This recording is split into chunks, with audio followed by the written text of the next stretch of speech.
reverently, deliberately, and in accordance with the purposes for which it was instituted by God. Who gives grace to be married to Brandon? Thank you.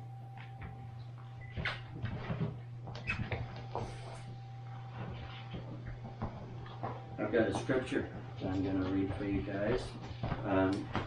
Randy had hoped to be here to read this to you guys, but he's not feeling well. But his scripture is going to be from Ruth 1:16, and I think it's very fitting.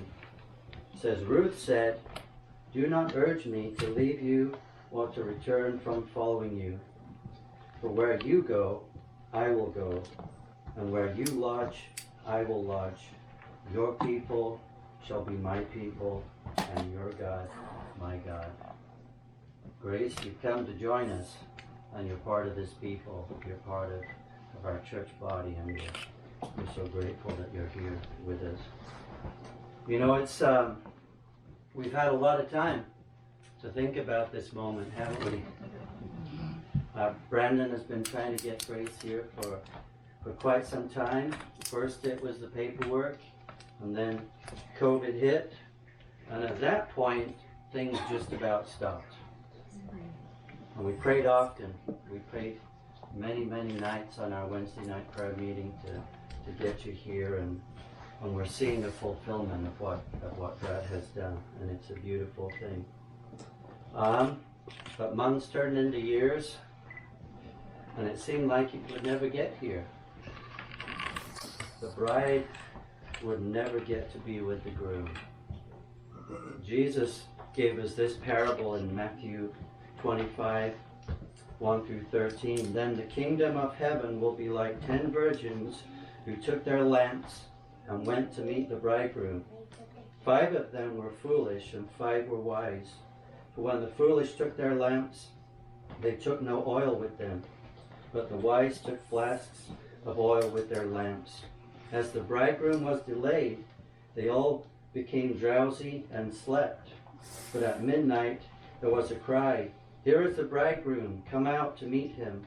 Then all those virgins rose and trimmed their lamps, and the foolish said to the wise, "Give us some of your oil, for our lamps are going out." But the wise answered, saying, "Since there will not be enough for us and for you, go rather to the dealers and buy for yourselves."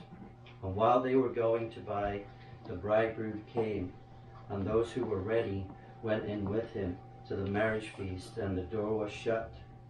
Afterwards, the other virgins also came, saying, "Lord, Lord, open to us." But he answered, "Truly I say to you, I do not know you. Watch therefore, for you know neither the day nor the hour." You guys can be seated. I should have said that.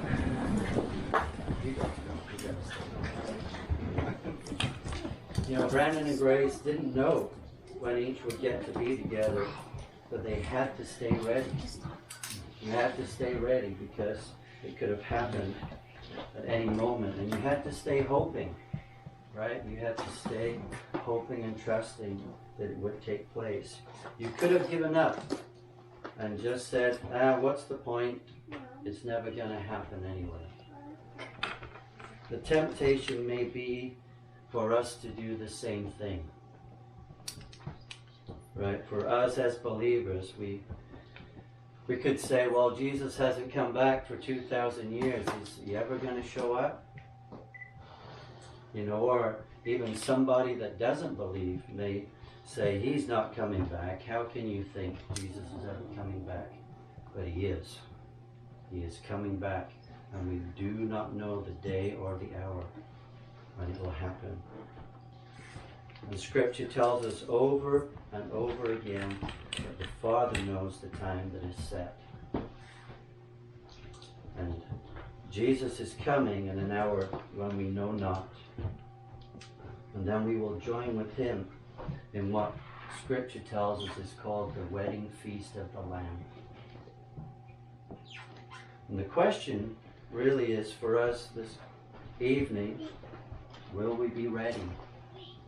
Right? When the call came, Grace, it's time to come over. It was time to get ready. I'm really looking forward to that day when we get to be with Jesus and that giant wedding feast. There's a few of us here tonight, right? A usual Whale Pass gathering of believers, and it's a beautiful thing. But one day, we are going to attend a wedding feast with millions upon millions, multitudes of people, and it'll be a beautiful thing.